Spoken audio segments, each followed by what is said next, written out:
Welcome to you. It's Wednesday, March 10th. My name is Logan Lockhart, and this is Lock It Up Sportstalk here on the Fines Huddle Network. It's going to be a 25 to half an hour show here of hockey and more hockey. We're at a point of the season now where you can kind of determine who the pretenders are, who the contenders are.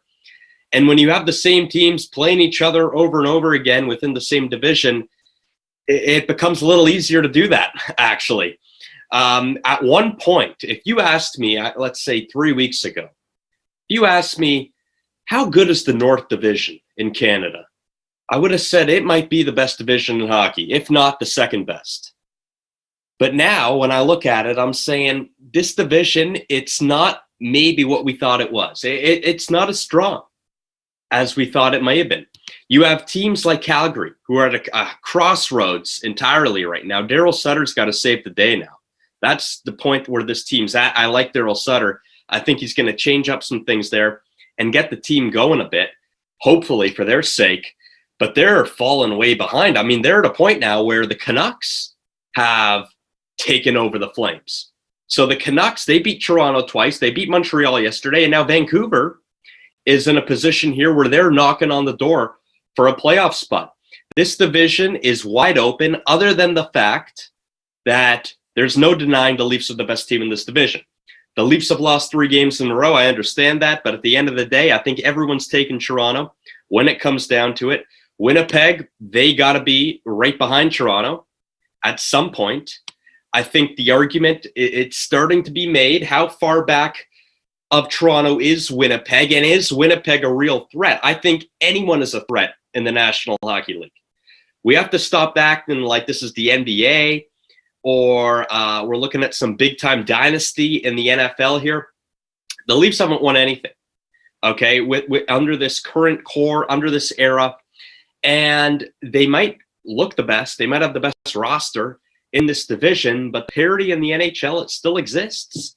And when you have teams just playing each other in these baseball-style series, it's going to just become even more evident. So that's the whole thing on the North Division. I mean, Claude Julien out as head coach, and now Montreal, they're at a point where they got to get rolling. So we've seen 2 coaching changes in this division, which is quite substantial if you think about it, especially knowing that every team just plays each other. So it's all lumped together now in the sense of the playoff race for that 4th spot, right? Because I can say the top 3 teams here, Toronto, Winnipeg, Edmonton, I think that's pretty clear cut. If one of those teams, and Toronto's going to make it, but let's say Edmonton, if in Edmonton, for example, if they can't sneak into the playoffs and they go on a big slide, and that series at home against Toronto, that wasn't a good look, right? Leafs played great, credit to them, but the big guns for the Oilers did nothing against the Leafs. And that's supposed to be the big-time competition, McDavid versus Matthews, right? And McDavid didn't show up. So if Edmonton's going to have another scenario like that, they're going to be in trouble because you can't count on teams like Calgary and Montreal and even Vancouver, who's underperformed greatly this year. The roster's a lot better than how they're playing. You can't count on these kind of teams to just kind of be mediocre the rest of the way. Right? Look at the landscape of hockey right now and look at these divisions. That's just how it works. So that's the North Division. I'll come back to that in a second because it's interesting. We saw some stuff yesterday. I think, in terms of a goalie controversy in Montreal, that started getting some steam with Jake Allen and Carey Price just not cutting it. We'll see how much legs that has. We'll see. Because at the end of the day, if you're Jake Allen, you're thinking, well, my job is to support Carey Price and be the best backup goalie I can. He never would have imagined that he would now be lumped into this goalie controversy, Jake Allen. But he's playing really well. Credit to him. And Montreal, despite Carey Price underperforming, they still pose one heck of a goalie duo. And I think that's going to benefit them greatly. Let's go to those Buffalo Sabres, who may be the worst team in hockey. Which is, it's staggering for me to say that because this is a team who you would have believed would absolutely at some point turn a corner. And I've talked about this for offseason after offseason now about the Sabres. It's got to turn around at some point. When Jack Eichel's your number one center, when you bring in Taylor Hall on a one-year deal, a deal that he has to really perform at to ensure that he gets paid in the summer, right? That's why he signed a one-year deal. He's betting on himself. It's just not working out. Now, Jack Eichel's injured now, and now here comes the speculation about a trade. People don't believe he's happy in Buffalo. There's reports he's fed up. The Rangers are mentioned as a team. I would be floored if the Sabres parted with Jack Eichel. I would really be floored. I mean, I can't see that happening for another 2 years, 3 years at least. But then again, this Sabres team, they are something else. They got a roster and they got a core that anyone, if you just looked at it on paper, you would look at the Sabres and say, I would take that roster all day to build around. They haven't done anything. And now they're stuck in this losing streak now. Let's look at Jack Eichel for a second. He scored 2 goals in back-to-back games in January, the 26th and the 28th, both against the Rangers. January 28th, think about that. He hasn't scored a goal since. Okay, it's March 10th. Now, yeah, he's producing in terms of points. I mean, he's got 18 points. He's played about 21 games, I believe. So it's not like he's stuck on 7 points in 21 games. He's got 18 points, but he's not scoring. He's not scoring. And Taylor Hall, another guy who is just not scoring. And I think Taylor Hall, it's almost inevitable he's going to be traded. I know the reports this week were that he's enjoyed his time in Buffalo, that he's happy with his surroundings there. So he would be open to signing an extension with the Sabres. How can anyone believe that, though, when you look at it from the team's perspective, right? I mean, the team's got him on a one-year deal. They're in last place. The team's a mess. I mean, the Sabres are the story of the league right now for all the wrong reasons. And Taylor Hall's that guy that they brought in for a one-year kind of push. Let's see, right? It was an experiment. It hasn't been working out. And now there are a number of suitors that would take Taylor Hall, Toronto included. If Toronto can make it work with the cap, Toronto's going to be involved because Toronto's looking to add a top 6 forward. And that would be one heck of a top 6 forward to add, okay? You talk about Michael Granlund possibly being a guy that they can bring in. Taylor Hall, you're taking it to another level now, right? Or you look at Philip Forsberg in Nashville. But Taylor Hall here, if he's available and if you can make the money work, it's just a one-year deal. You got to try to make that work. I think the Leafs would be in play for that. The Rangers seem to be mentioned a lot, as they always are, right? They're the New York Rangers. When Jack Eichel's name was thrown out there, the Rangers right away. And the reports are for the ones at Madison Square Garden who are going to the games. I believe the chant was, may have been a few games ago, the last time the Rangers were at home, but the chant was, we want Eichel. So this is public knowledge now that the Rangers are in on Eichel. I mean, we don't know if they're in on him, but the fans certainly believe that they are, and the fans definitely want Jack Eichel. Who wouldn't? Who wouldn't want Jack Eichel? But let's move on because the Sabres at this point, I mean, they're looking for a win here. They're looking for a win. It's been quite a slump that they're on. Amazingly enough, with the Sabres, they're 3 points clear here of last place. Okay, it's not like they're in that much of a hole. New Jersey's 3 points up on them. But Buffalo's played 2 more games, right? So that kind of tells you all you need to know about how the Sabres are playing. It hasn't been a good one. In their last 10 games, they're 1-7-2, the Sabres. They're not getting it done. A shootout loss last night to the Flyers, and the only positive that you can take from last night, if you're the Buffalo Sabres, is that Sam Reinhart is scoring. He scored 2 goals.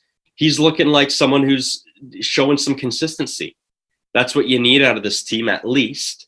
Ralph Kruger, I don't know. I'm not in that market. I don't know. He might be on the hot seat. He probably should be. But let's move on here. We talk about the East Division, and I talked a little bit about the Sabres there. You know, the Sabres are at the bottom of the East Division. This is a really good division. And if you're in Canada and you're kind of stuck in the whole world of the North Division and you're watching those games, which I totally understand. Why would you watch any other games, right? If you have an investment in the North Division. But this East Division really intrigues me. And it intrigues me because you have teams that I would say about 6 teams that can really make a push here to be in the playoffs. And they're all relatively big market teams. I mean, with great rivalries. And it's an intriguing division. I think this is the best division in hockey. I really do. And I know that people in Leafs land are going to look at this division and say, well, how would our team stack up against one of the others? It's a good question. You know, I think special teams is going to be the key. If the Leafs are looking at Boston and saying, if that's a potential matchup, how would that play out? It's going to be about special teams. You know, the Leafs have a great power play, and the Bruins have one of the top penalty kills, actually, in the NHL. Here's the thing that would concern me. You saw what Calgary did to the Leafs penalty kill a couple of weeks ago. They shut them down. The Leafs were flaming hot. Okay, I mean, the Leafs power play was hotter than anything, and Calgary walked into Toronto and kind of shut it down. Now, how will the Leafs respond to a team like a Boston that has a really good penalty kill? And these are all hypotheticals, right? I mean, there is a chance that any Canadian team, they won't play anyone else that's not Canadian, right? So we may never see a Toronto-Tampa, a Toronto-Boston, a Toronto-Washington. We just may never see it. But when the Leafs are that, you know, looking, I know they've lost 3 straight, but when they're looking this good and they're in first place like they are, it's tough not to think about the potential matchups that could happen down the road. And they would happen in the conference finals. Let's, you know, get a reminder here that the first 2 rounds in the playoffs are going to be within your division. So the Leafs, hypothetically, they can play Montreal in the first round, and they can play Winnipeg in the second round. If they get through those 2, then they would play the Boston or Washington or the Islanders, who I want to talk about. I want to talk about the Islanders here because the Islanders are the only team in the NHL to not lose in regulation at home. Talk about home ice advantage all you want. Talk about this and that, how it's a weird, different kind of year. At the end of the day, this team is not lost in Long Island. They just haven't. And I think that says a lot to the kind of style the Islanders play. I'm a big fan of what they're doing with the Islanders and Barry Trotz. They're a tough team to play against. They're low scoring. And once they get that lead, and you see it in every game, just watch the Islanders. Once the Islanders get a 1-0, 2-0, whatever it is, 3-2 lead, they take a lead, they lock down the game, and they usually win, and they don't give up too many leads. The Islanders, to me, are scary good right now, and they're quiet. And I think this has been in the works for the last 2 years. Ever since John Tavares left the Islanders, they've transformed into this real scary team that I admire, quite frankly, and I like what they're doing there. By the way, they've won 6 games in a row overall. So this isn't just some typical Islanders team that's looking good and they're plowing through the division here. That's not what's happening. 6 in a row. It's the best streak in hockey right now. Other than, of course, Carolina, who's also on 6 in a row. So there's a lot of different teams that you got to focus in on. And when I talk to people, they say, well, I haven't watched any hockey other than the North, or I haven't watched any other hockey other than the Central. But there's a whole other league to look at here, and there's a lot of intriguing storylines and teams that you may not have been thinking about. Now, let's look at the goal scorers, because let's say 4 weeks ago, it was all North Division. I mean, the scoring in the North Division has been really something else. Just about all the great goal scorers in the league right now reside out of Canada for a Canadian team. But you do have the emergence of Patrick Kane. And let's talk about Patrick Kane here, who just played his 1,000th game. He's got 400 career goals.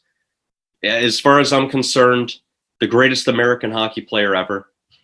And absolutely, once he retires, I think that's what he will be known as.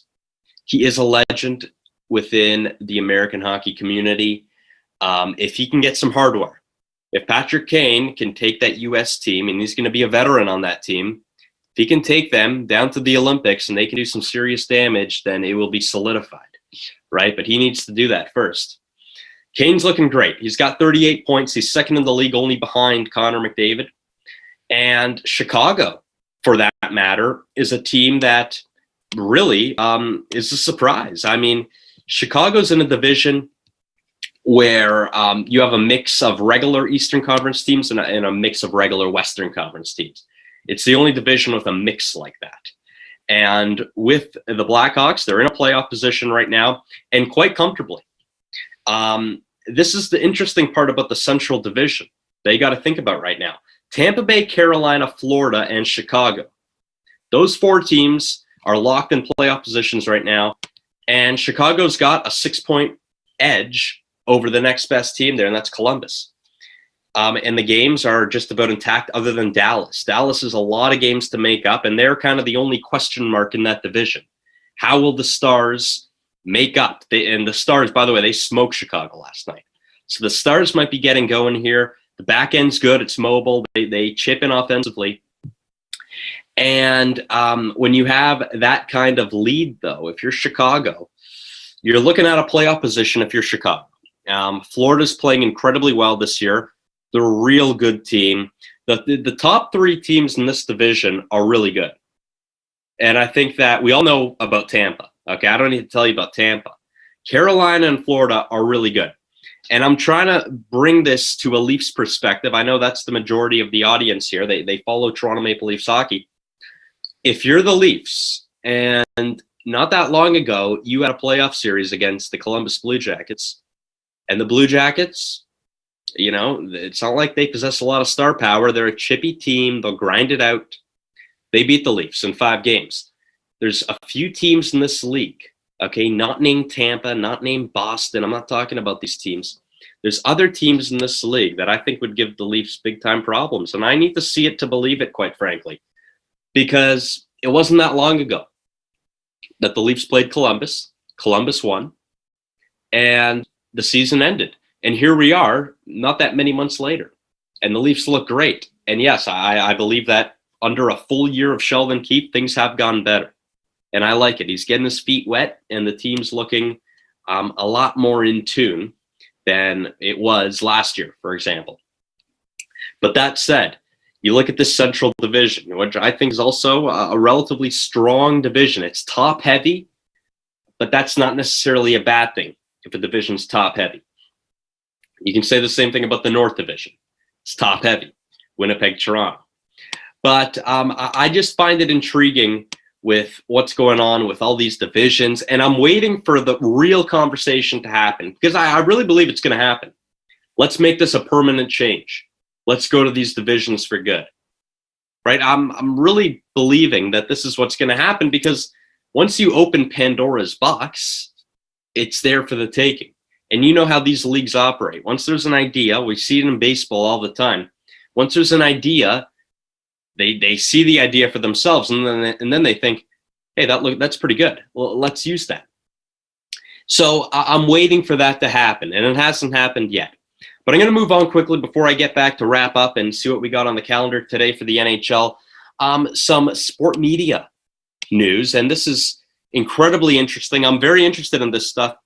For the last 15 years or so, or at least 12 years, the NHL on NBC, and that has been a thing. And NBC has owned the exclusive rights to broadcast NHL games in the United States. That's changing, it appears. The reports are that while NBC still may be involved in some capacity, they won't be the exclusive rights holder because ESPN and ABC seem to be making a push. So hockey could look a lot different in the United States by next year, potentially. The deal with NBC and the NHL exclusive deal expires after this year. But this is what really stands out to me. And this is from The Athletic I'm reading now. The move will give ESPN the rights to broadcast 4 Stanley Cup finals from 2022 to 2028, according to multiple reports. Immediately, people are going to think, hopefully this is on ABC, right? because you wouldn't want the Stanley Cup Finals. If you're the NHL, you don't want the Stanley Cup Finals on ESPN2, or you don't want it on a streaming service, ESPN Plus. You just don't want that. You got to hope that, for example, like an NFL playoff game, it's an ESPN game, but it's also seen on ABC. And if you're the NHL, to maximize the value of your product and your championship series, that's got to be the case. And I'm hoping it is. But this is interesting. I like competition. I think that ESPN, it's nostalgic for a lot of people who grew up with hockey in the United States. They held the rights up until 2004. And it was one of those things. And then the NHL lockout happened. Things kind of changed after that. But ESPN back in the fold for hockey. If you remember, if you're in the United States during the World Cup of Hockey in 2016, ESPN did broadcast that. So they have kind of gotten their feet wet in hockey recently, but now it's the NHL. And this is entirely different. So that was the big news last night about ESPN getting involved back of hockey. According to multiple reports, agreeing to a new 7-year broadcast deal. Before I wrap up today, let's go through the schedule and what we got on the calendar for the NHL today. It is all NHL here on Lock It Up Sports Talk with myself, Logan Lockhart. We do this every week. It's not always hockey, though, but I do like to dedicate it to one sport here and there as we go on tonight. Vegas, Minnesota. Minnesota, another team that I didn't mention that I probably should, but a team that's been a surprise, a team that's looked good. And again, if you're not paying a lot of attention to what's happening outside of your division, aka the Canadian division, you should know these teams. They're looking good. Minnesota's a surprise, pleasant surprise. They have the Rookie of the Year on their team, Kaprizov. There you go. Ottawa and Edmonton. Here's with Ottawa trying to play spoiler, right? There was a time there when you could have said that Ottawa might not be in last place when this season ends. It could be Vancouver. Well, Vancouver's playing a lot better now. Now Calgary has to get out of that, right? This is crucial time for the Calgary Flames. They're at a crossroads. Daryl Sutter coming in now. The reports is that it was a tough practice. He really instilled some different messages in his players' head. And, I like the hire. You look at Daryl Sutter's track record, and you look at what he's done through all the years of him taking over teams mid-season, teams that are flustered, they're struggling, they need some boost, and Daryl Sutter's done it. He won the Stanley Cup with the LA Kings by doing the same thing. The Kings sneaked into the playoffs in the Western Conference as an 8 seed, and then they won the Stanley Cup.